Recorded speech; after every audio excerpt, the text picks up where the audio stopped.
topics and opinions expressed in the following show are solely those of the hosts and their guests and not those of W4CY Radio, its employees, or affiliates. We make no recommendations or endorsements for radio show programs, services, or products mentioned on air or on our web. No liability, explicit or implied, shall be extended to W4CY Radio or its employees or affiliates. Any questions or comments should be directed to those show hosts. Thank you for choosing W4CY Radio.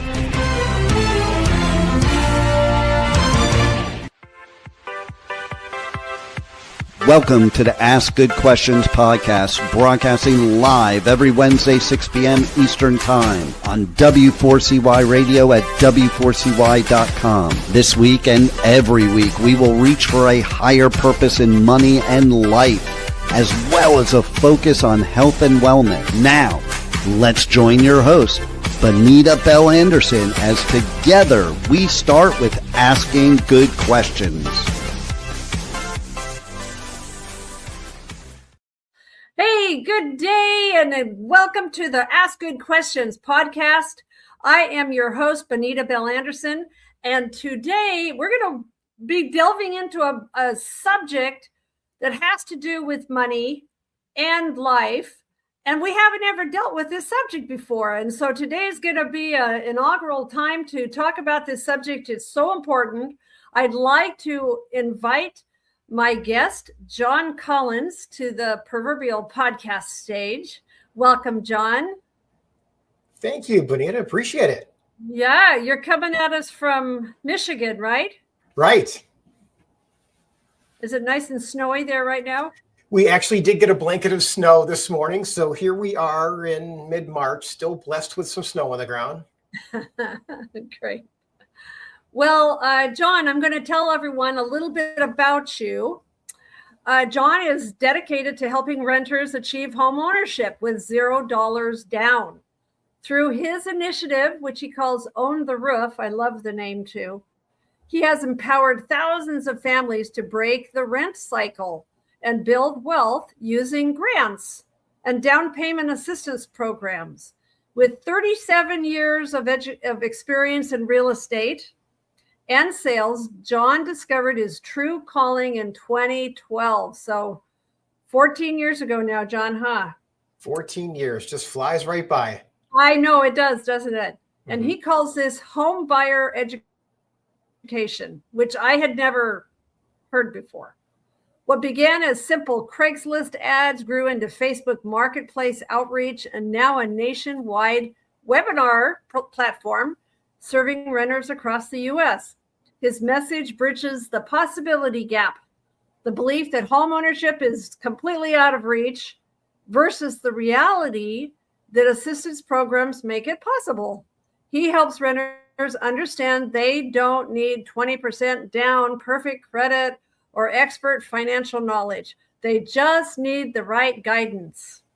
So through free national webinars, the No Down Payment app program search, and his books, No Down Payment, No Problem, and No Credit, No Problem, John continues to remove barriers and open the door to home ownership for families nationwide. So, John, anything else you want to add to that? Wow, that's a mouthful. So I appreciate it. No, I love what I do. So I am always excited to talk about it and kind of teach people. For me, the easiest thing as far as buying a house is actually getting the money. And I feel like there's so many mental roadblocks out there where people think that they get bogged down, they need to save. And oddly enough, the average person that I work with typically just has a few $1,000s out of pocket. Typically, if somebody has 1% of the purchase price, I can usually find the money to get them the rest of the way. Wow. Well, why do you think that so many people feel that it's out of reach? Well, I feel like the industry has done a really good, the mortgage industry in particular, has done a really good job. I don't want to say masking these programs, but certainly not highlighting them. So they've been around for years. I mean, I got in the business in 1987, and there were programs available. Okay, we just didn't highlight them. We just never focused on it. I took advantage of it. Right. I think my husband and I bought our first house in Seattle. We were going to University of Washington and $18,000 in Seattle in 1974. Wow. Those were pretty humbling times when you think about interest rates. It was a teeny tiny little house, but we owned it. Mm-hmm. But I know that we didn't have any money. I'm sure we took advantage of something. Well, what do you think the biggest myths are that renters that keep renters paying rent and not even looking at this? Well, I feel like people right now, they always feel like they have to have, their life has got to be perfection. We've got to have perfect credit. We've got to have the perfect amount of assets. We have to have the perfect. It's not about perfection. It's about qualifying for these down payment assistance programs and grants. Many of them are available for all income levels. So I will tell you, a lot of people believe that they make too much money. 20% of the programs have no income restrictions. And then the rest of are based on, median census tracts, whether it's 80% of the median census tract or up to 120%. And oddly enough, depending upon where you are in the country, those numbers can add up quite a bit. Yeah. Well, because I started this podcast in 2024 with the intent to just really continue. My whole thing has been financial education. So from your perspective, how is renting quietly costing people from building wealth? Well, basically, I always look at the rule of 72. How quickly are we going to double our money? Yeah. And I feel like statistically, the average first-time home buyer is approaching 40 years old. For me, that's an alarming number. When I first got into business, it was 28. So 12 years, you are missing out on doubling your wealth. So think about it this way. If you're starting at 40 and by the time you're done, you've had one more chance to double your money, imagine that appreciation factor over a 30-year period versus a 20-year period. A huge difference. So I'm a great example. When we were talking before, I told you about this $18,000 house. 4 years later, when we graduated from University of Washington, we sold it for $40,000. So we basically were doubling our money, but that gave us the down payment we needed to go into another house. Right. So that one cycle makes a world of difference. That one cycle made a huge difference for us. Mm-hmm. Right. Yeah. So do you feel like the younger generation is giving up on the idea of owning a home? No question. I feel like it's there's two courses. I feel like half of them want to buy and then feel like they can't. Yeah.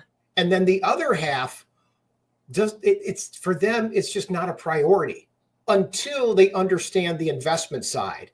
Once they realize now, I'll be the first to admit, the younger, they're smarter than I was. Okay. They tend to balance work and life a little bit better than maybe I do.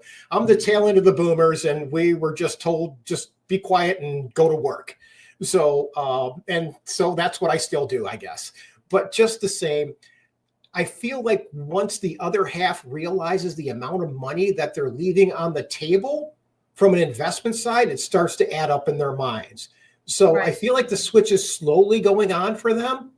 But I hate to see it because my kids are in that generation, and I feel like they're leaving money on the table. Whether they want to be landlords or not, that's another conversation. From an investment standpoint, it's important to just get in.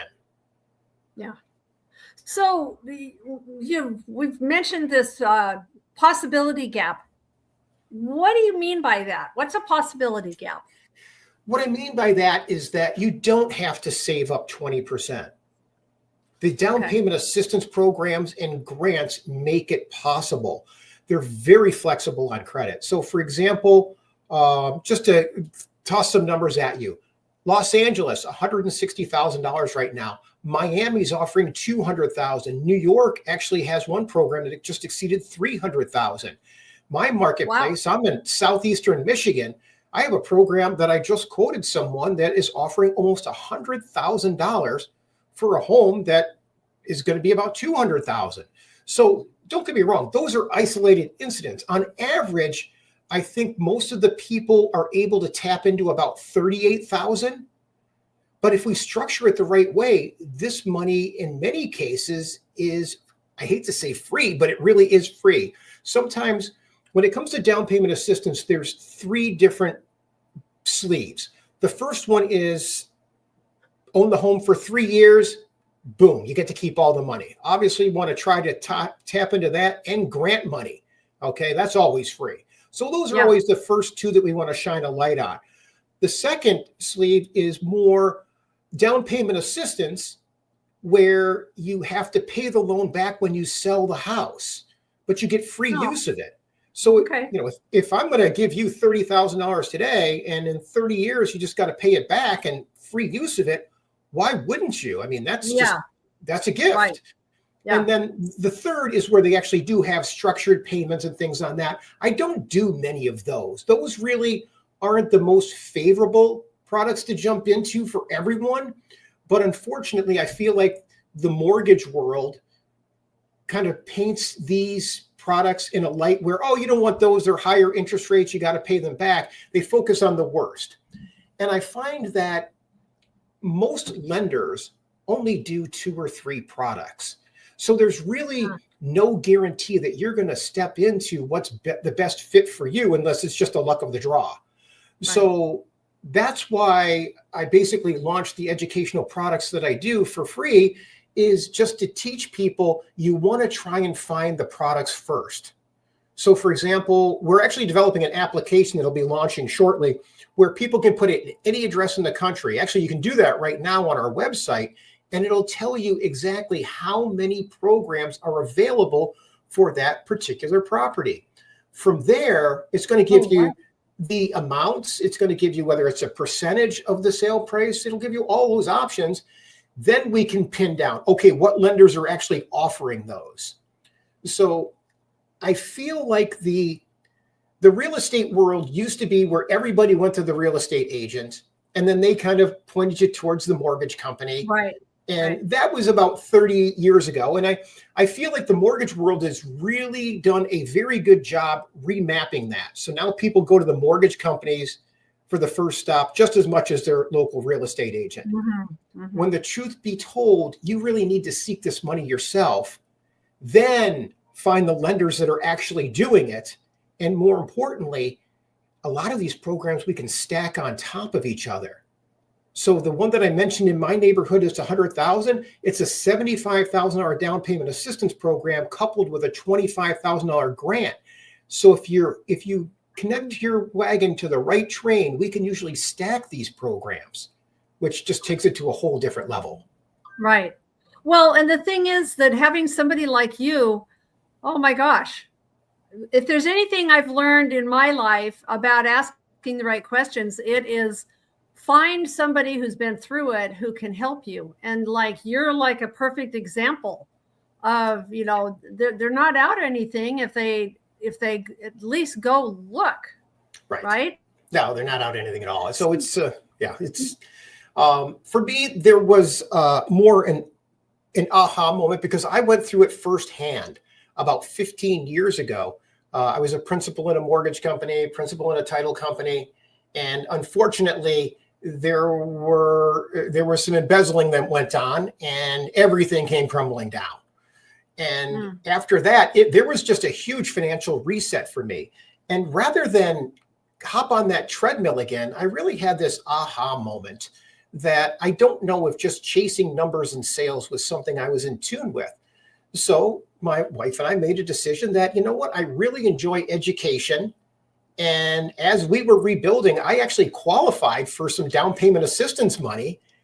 And at the 11th hour, the loan officer basically said, John, I didn't really apply for it because you didn't really need it, that you had some money in your retirement account. And this is something that I still hear routinely. More often than not, I find loan officers advise people to tap into their 401k loans. and take out 401ks and take out loans or liquidate. And in my mind, you're going to need that money someday. Yeah, so you are why totally. do it? So, now just I see people taking loans against these 401ks, and now basically there's double taxation involved. There's penalties, things that no one knows about until 2 months after they buy the house, and it starts getting deducted from their paycheck, and it's like, holy cow. So why do you think people don't know about these things? How come it seems like it's kind of a secret? I feel like there just isn't. Well, first of all, I mean, truth be told, a lot of these programs dictate what the lenders can make on the loans. So these down payment assistance programs really throttle the profitability of the first mortgage that they're doing. So that being the case, you'll find a lot of large lenders don't do them.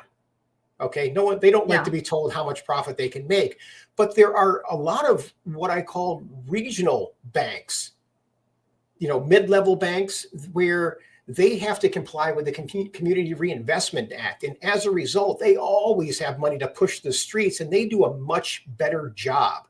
Now, don't get me wrong. The big boys like Chase and Bank of America, they offer these as well too, but I feel like their guidelines are more strict. So, for example, Bank of America, back in 2013, after the financial meltdown, they were actually fined $3 billion. Well, that $3 billion doesn't go to the government. They negotiate putting it in a first-time home buyer commitment. Well, here we are in 2026, and the last time I actually pinned someone down, there was still over $2 billion sitting in that fund. So they don't really, they just drip this money out. So, and don't get me wrong, I think it's great that it's still there, but I think the barrier of entry with some of the larger banks is maybe a little bit too high, where the regional banks, I feel like they play quite well. Mortgage brokers, for the most part, don't really play well in this sandbox. But anyways, it's more knowing what lenders to really tap into, because I feel like people get pointed. So what do you think? What kind of buyers then are often more eligible than they might realize?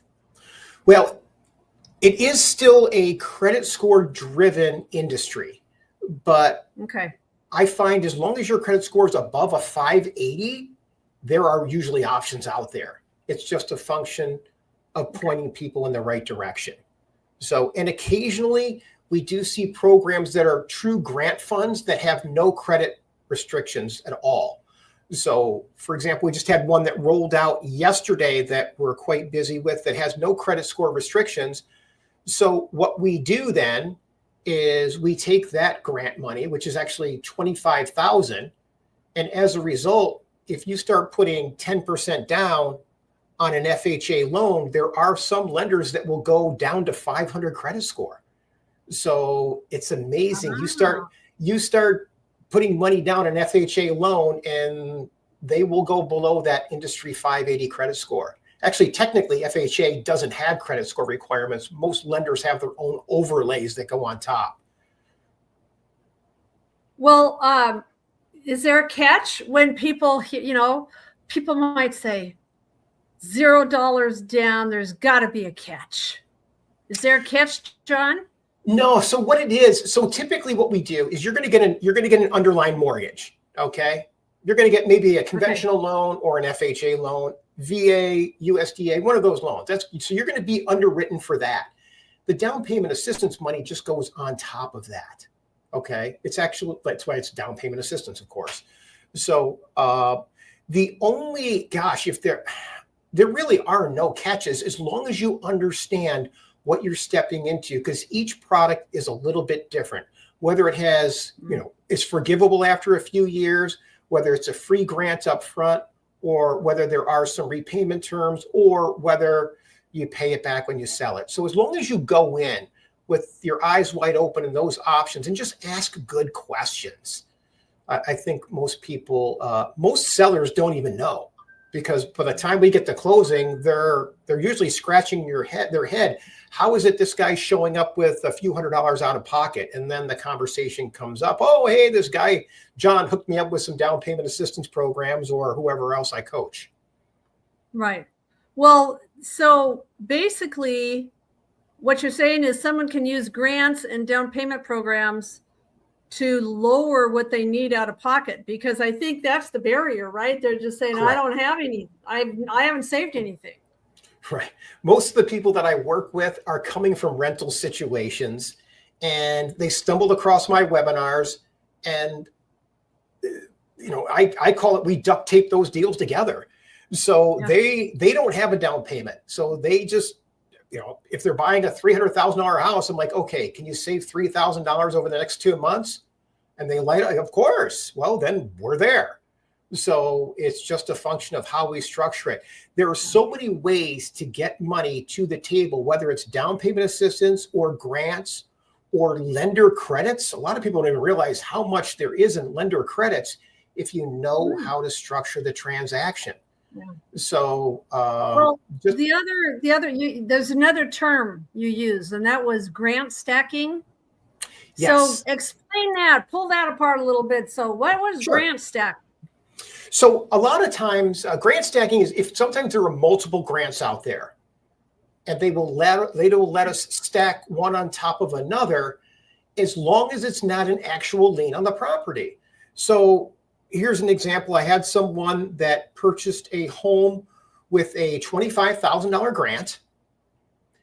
We were able to get a $3,000 down payment assistance program that we put on top of it, a $5,000 closing cost grant from a regional lender that was complying with the Community Reinvestment Act. They have to push money to the streets. Every year, these regional banks have to push money to the streets. They call it CRA money. So we were able to capture that $5,000, and then we hit another $500 grant to cover their appraisal. They don't all work out that well. They must have just been jumping up and down. They did. They were. So every now and then I say we can run, I call it running the table. So every now and then we can run the table and stack it like that. It doesn't always work out that way, but and sometimes people try to stack them all up and it doesn't work. So sometimes it's, kind of a bird in the hand. But you might as well try, right? Oh, absolutely. Might as well try.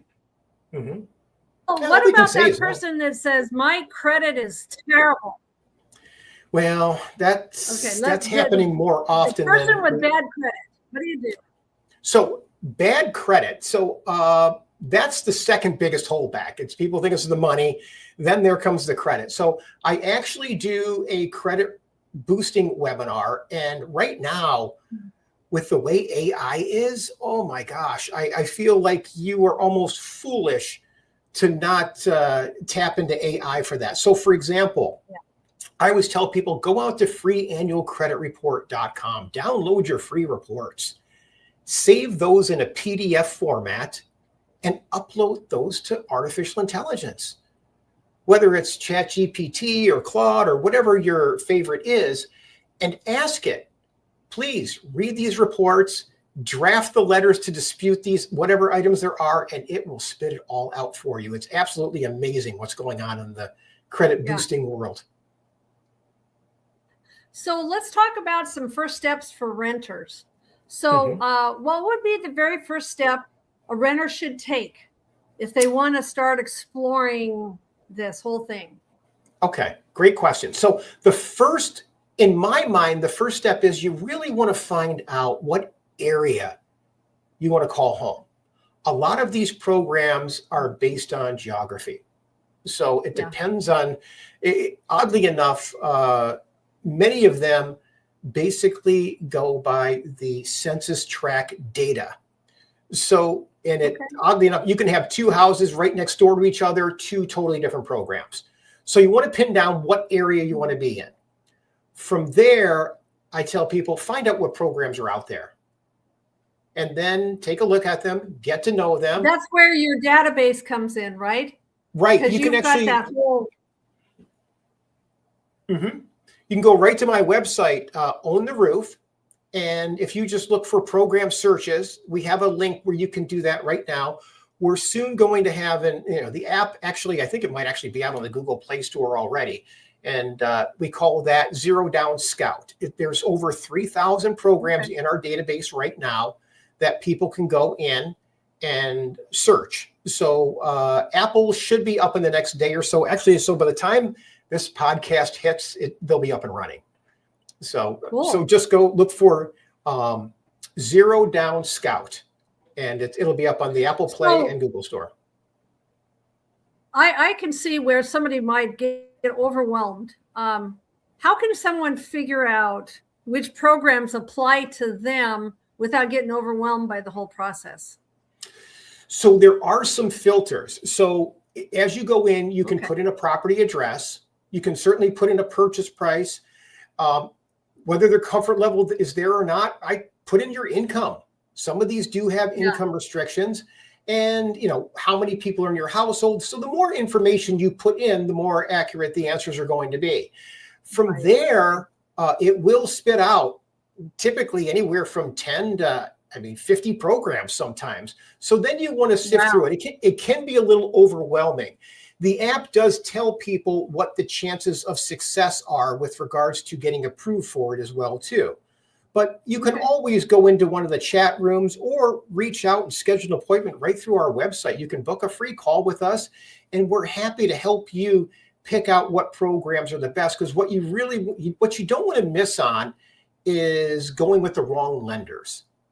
So often, like I said, lenders only do 1, 2, maybe 3 programs. So you want to make sure that you're going with a lender that does 2 or 3 programs that work for you, and whether you can stack them or not. And sometimes I want to make sure that people have a plan B, because suppose plan A runs out of money or it just doesn't work out. I want to make sure they have a plan B or a backup plan versus pivoting to another lender. Pivoting to a second lender midstream kind of hits a panic button for a lot of people, especially, sellers. They think something's wrong, and it's really could be nothing more than the program ran out of money. So I don't like to get too many families excited for a move unless we have a backup plan. So, and we can help people with that. Is there, what financial or credit issues should people work on first if they're wanting to improve their odds? So first, we want to try to get those credit scores up as high as possible. When it comes to stacking programs, the higher the credit, the more likely we can get it done. Okay. But sometimes the barrier is there, and I get that. So as long as your credit scores are above 600, we typically have some options. Whether it's a zero down FHA loan, and we'll try to find some DPA money to hopefully help with your closing costs, or there might be grant money available. So I can usually find something for people if their credit scores are above 580, definitely above 600. And then the higher we go, the more that's available. But I always tell people, if your credit scores are hurting right now, just sign up for one of my credit repair webinars. There are a lot of tools out there to rebuild credit and get a quick boost. The algorithms lately are being very forgiving on debt utilization.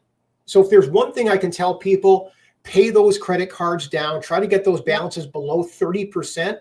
It used to be where if people had a credit card that was maxed out and paid it below 30%, I might get a 20-point boost out of it. Lately, I'm seeing that is actually a 30 to 40-point bounce. And I feel that's because it's almost like real time. We're watching credit debt skyrocket to an all-time high. So if you have the ability to pay your debt down in an increasing environment, you're being rewarded with it as a better credit candidate. Awesome. Well, do you think there's any, so somebody says, oh, I'm all in, I'm going to do this. Is there any mistakes that first-time buyers make when they start exploring this process? Yes. I would say the biggest mistake is not going with your gut.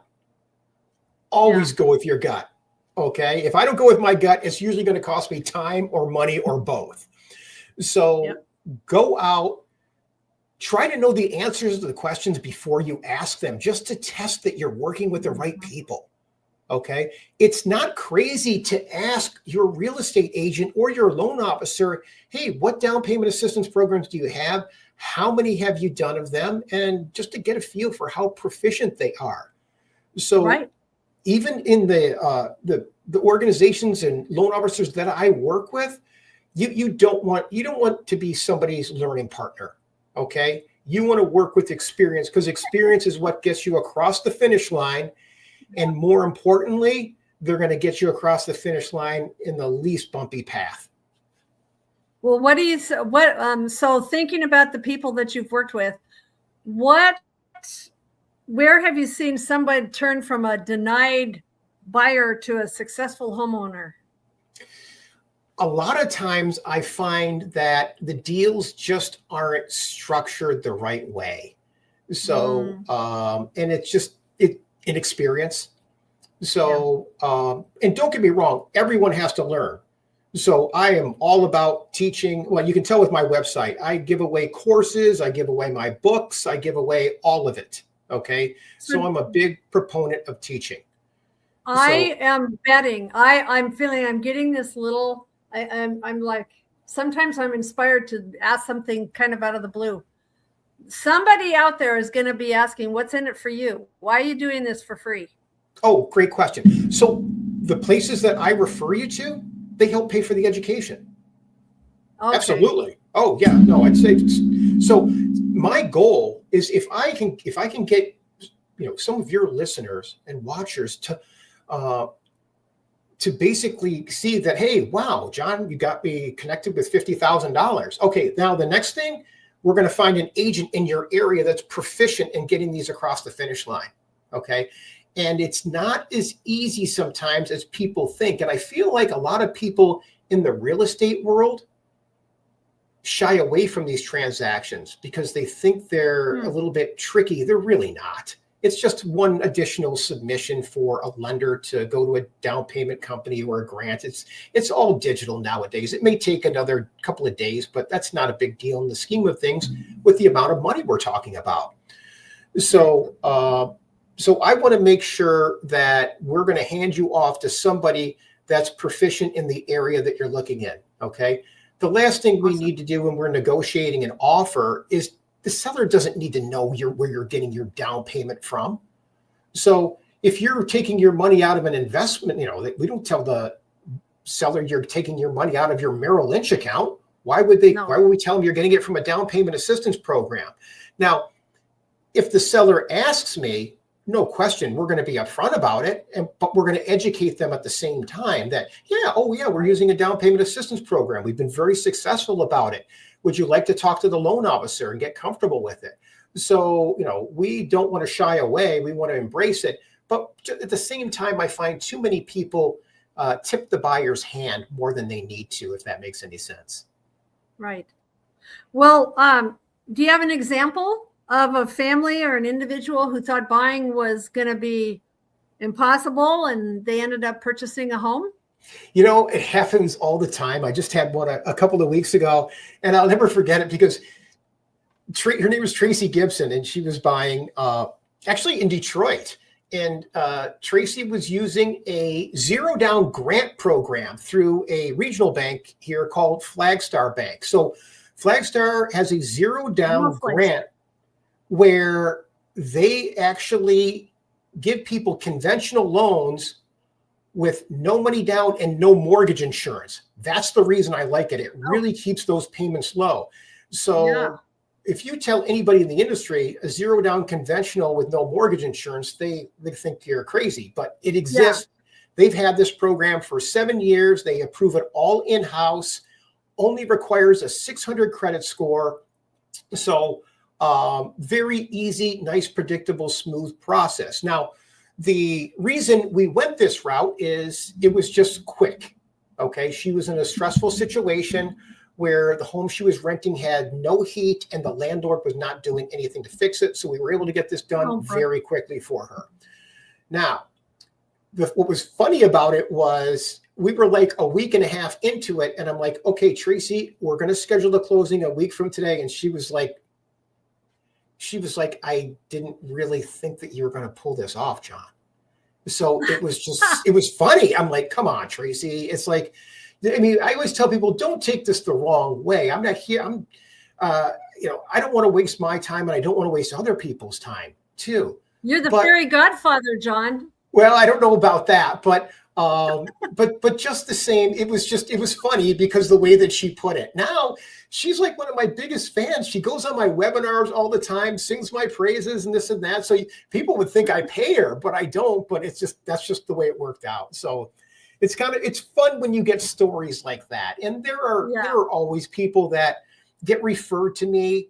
Is pretty much where 90% of my business is from previous customers and referrals. But what's funny is even though they're referred with a high level of trust, everybody's so skeptical now. And I get it. You know, we just have to look at our phone how many times a day to see scam calls coming in. So I get it. So I joke about Scam Likely calls me all the time. You know. So we have got to start wrapping up how we're going to turn buyers into owners. And so for someone deciding whether to keep renting another year or start preparing to buy now, what would you want them to think about? Well, I'd like them to think about where the rental market is going to be in a year. We don't know. People keep saying there's a correction on the horizon, and maybe there is. Okay. But one thing I can tell you is statistically, we are short 2 to 3 million homes in this country right now. Okay. There is a shortage. Now, the numbers that came out last month said that the price of rentals are going down. Well, that's the whole rental market. That's the high-end market is actually affecting it. The entry-level market, the people that are looking to buy their first home, those rental prices aren't coming down. Will they level off? Possibly, and they could level off for a couple of years, but I don't see them coming down, not with the pressure that's out there in the rental world. So with that being said, that rental market is driving the first-time home buyer market. And I think regardless of whatever correction we have, we're not going to see a big slide in that entry level because the rental market is propping it up in such an incredible way right now. So I always ask people, look where you are now, look where you were a year ago. The prices haven't gone down. What you have done is you probably missed out on a minimum 3.5% appreciation, maybe 5%. So on a $300,000 house, think about it. What is 3.5%? $10,000 in equity you missed out? Yeah. So basically, I think what you're saying is ask some good questions. Absolutely. Ask good questions. Never too early to get started. Okay. No. Education is key. The more knowledge is such power.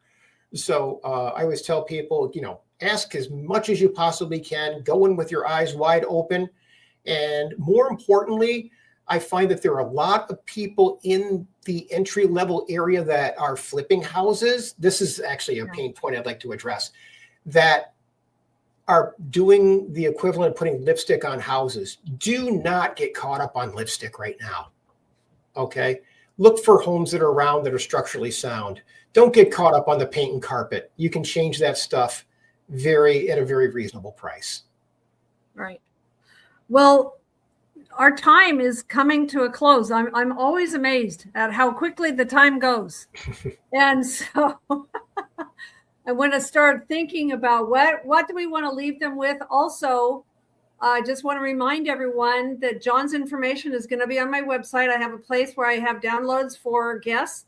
And so you'll be able to find the information here about becoming a homeowner. So what is the message that you want renters to hear if they feel like homeownership just isn't for them? Well, I know it doesn't make sense, but homeownership isn't for everyone. I get that. Okay. So I'm going to be perfectly clear on that. But I think with the rental market the way it is, it's definitely something that most people at the very least should give a really long, hard look at. Number one. Number two, it's not about perfection. Okay. We just need to get approved. And so we've talked about the credit. We talked about how much money's on the table. So there's three parts to it: income, credit, and assets. Well, we talked about the money. That's the assets. The credit we can deal with. Unfortunately, the income, we do have to have some steady income, whether it's a fixed income or a job. We do need to have income coming in. Yeah. So with that, our time is gone. So I think this is so important because, at the very beginning, we talked about how this kind of stops you from building wealth. And basically, my feeling, I have a couple things that I say. Number one, I say health is the first wealth, because besides doing financial education, I want people to think about their health and well-being. But, you need to build wealth to be able to go out, I feel, to go out and do good in the world. You need to be able to take care of yourself so that you can go out and be of service. And so I think you're giving a great service.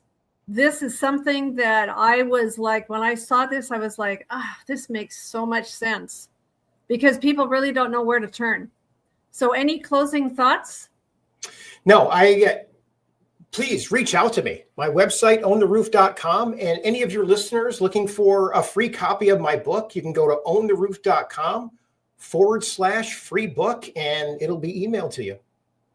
Awesome.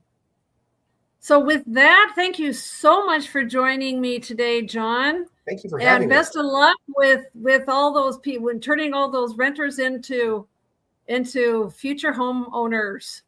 And with that, thank you again for joining the Ask Good Questions podcast. And we will see you next time. Today's episode is over, but we did ask good questions again, didn't we? Don't miss out as we broadcast live every Wednesday, 6 p.m. Eastern Time on W4CY Radio at W4CY.com. Join Benita Bell-Andersen next week for more conversations with experts on finances, retirement, behavioral finance issues, health and wellness, and more. Until then, remember to ask good questions.